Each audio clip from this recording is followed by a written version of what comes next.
Presidente Castillo, se lo preguntamos al analista político José Carlos Requena. José Carlos, muy buenos días.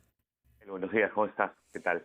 A ver, ¿en qué posición se encuentra en este preciso instante el gobierno de Pedro Castillo?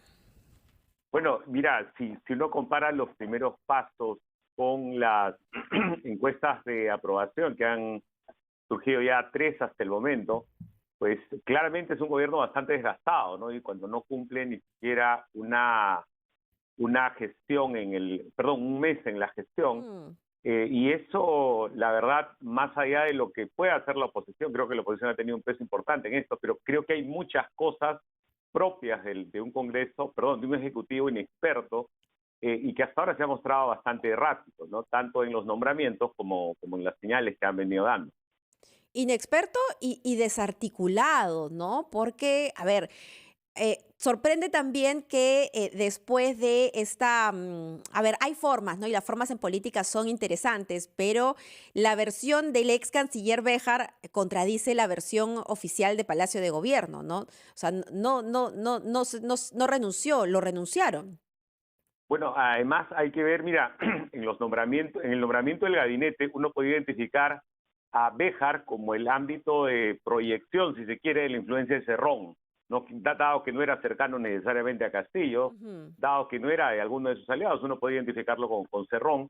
En consecuencia, al ser cercano a Cerrón, uno hubiera pensado que también era cercano a Bellido, y sin embargo, se ha tenido a Cerrón, que ha seguido tuiteando cosas sobre el canciller, a Bellido con un mensaje distinto. En consecuencia, sí, hay bastante inconsistencias, y empiezan a verse, creo yo, fisuras incluso dentro de los grupos que habría dentro del Ejecutivo, ¿no? Y de hecho, vamos a ver a quién nombran en reemplazo de Béjar y ver cuáles son los círculos de influencias que crecen o no. Sobre todo cuando ya el canciller Béjar había trazado un camino en lo que sería la política exterior, ¿no? Retirarse del Grupo de Lima, por ejemplo. Efectivamente, yo creo que el nombramiento de Béjar era uno de los más importantes del gabinete, junto con PCM y el MES, porque iba a proyectar una señal, un mensaje de lo que quería hacer el gobierno.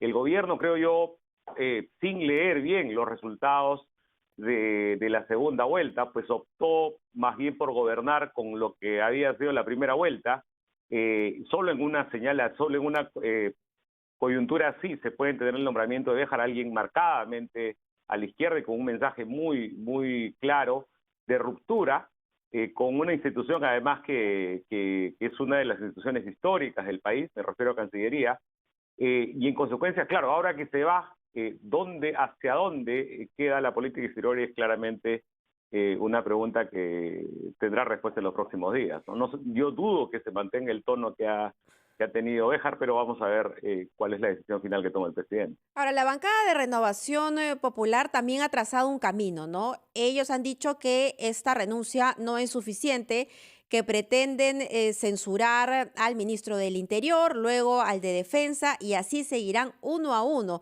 Es lo que ha dicho el congresista Jorge Montoya. Em, ¿Cómo esto podría concretarse? Es decir, ¿podrían tener el apoyo de las diferentes bancadas? ¿Y cuáles serían las motivaciones en todo caso? Lo de Béjar, digamos, hasta cierto punto uno podía entender que no era muy viable, ¿no? ¿Lo debe dejar la interpelación o su sostenibilidad en el cargo, dices? Ambas cosas, ¿no? Ambas cosas Mira, bueno, finalmente. en realidad la renuncia de Béjar es muy extraña, porque efectivamente ya había una interpelación. La noche Sí. de lunes, Cancillería había emitido un comunicado. En consecuencia, todo parecía indicar que se iba a dar la pelea en el Congreso, seguramente, por lo menos el mensaje, porque claramente podían censurarlo, e incluso podría haberse utilizado hoy esta ocasión para, digamos, otras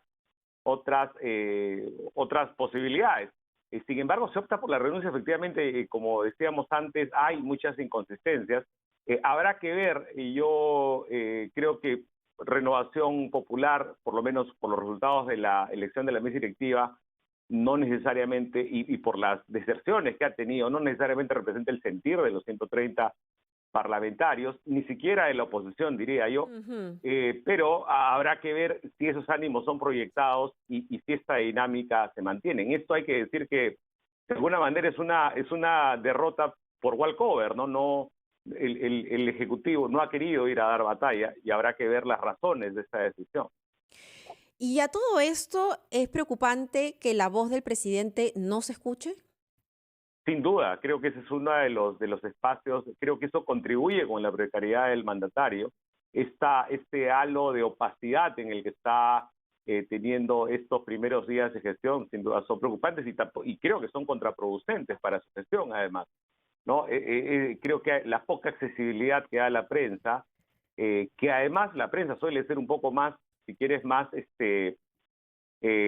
ruda con Cerrón o con Bellido, ¿no? Con el presidente todavía, además por personificar a la nación, siempre se le tiene algo más de indulgencia, sobre todo en sus primeros días, pero aún así el presidente Castillo ha optado por esta política de opacidad que creo que le va a resultar contraproducente. Para terminar con el frente legislativo, entonces, ¿te atreverías a calcular, aún faltan algunos días para que se presenten al legislativo, si es que podrían obtener el voto de confianza?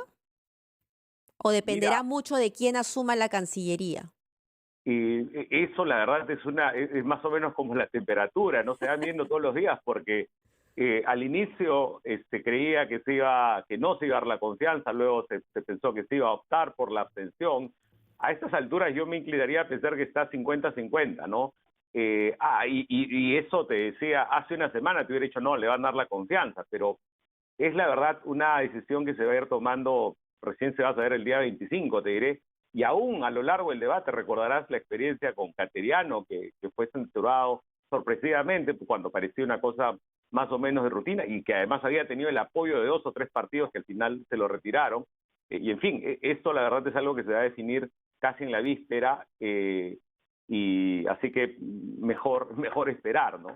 En el frente político entonces está pasando esto, pero en el frente social hay ciertas cosas que también están moviendo un poco, ¿no? La situación, porque, a ver, no solamente está el asunto de los precios, de los alimentos que se sienten en los mercados, que tiene que ver con la volatilidad del dólar y que, de acuerdo, tiene factores externos que también están afectando, pero, por ejemplo, hay conflictos sociales que se hubiese esperado que estén por lo menos en los primeros días de gobierno, un poco dormidos, ¿no? Chumbivilcas ahora es una bomba de tiempo y recordemos que fue uno de los primeros actos de gobierno, ¿no? De Pedro Castillo. El primer ministro fue hasta Chumbivilcas a conversar con las comunidades y tuvieron acuerdos, pero ahora nuevamente estas comunidades pues se sienten traicionadas, nuevamente se llama al paro, al levantamiento.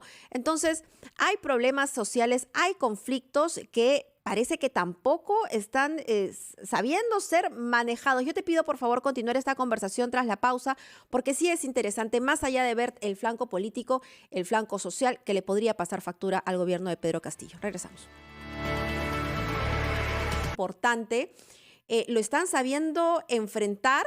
Normalmente cuando un gobierno asume, pues se habla de una luna de miel e inclusive los mismos ciudadanos como que esperan que se acomode el gobierno, pero esto parece no estar sucediendo por lo pronto en estos dos puntos, en Chumbivilca y en Piura con los ronderos, quien también tenían ciertas expectativas respecto a su protagonismo en esta etapa, ¿no?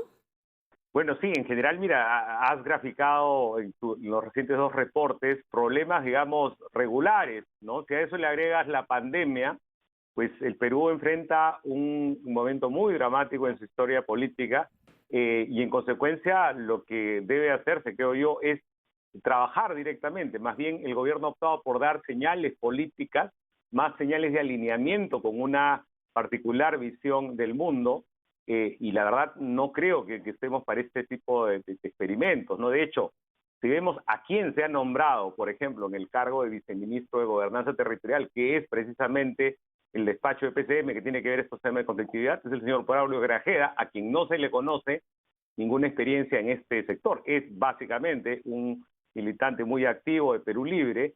En consecuencia, este gobierno lamentablemente en sus días iniciales ha optado por dar mensajes. De hecho, el nombramiento del señor Béjar era parte de eso, cuando creo que las expectativas ciudadanas están por la solución de problemas que, como bien dices, no son de hoy, pero que al haberse acumulado, si a eso le agregas la pandemia, pues son cada vez más acuciantes y la impaciencia es también mayor.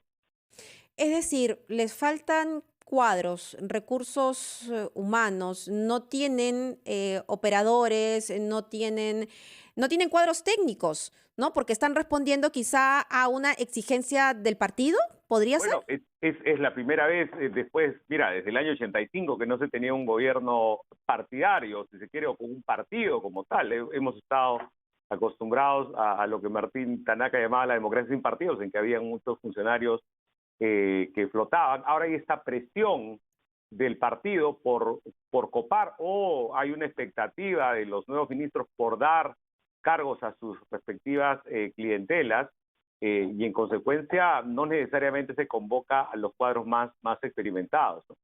¿Todavía hay margen para un giro?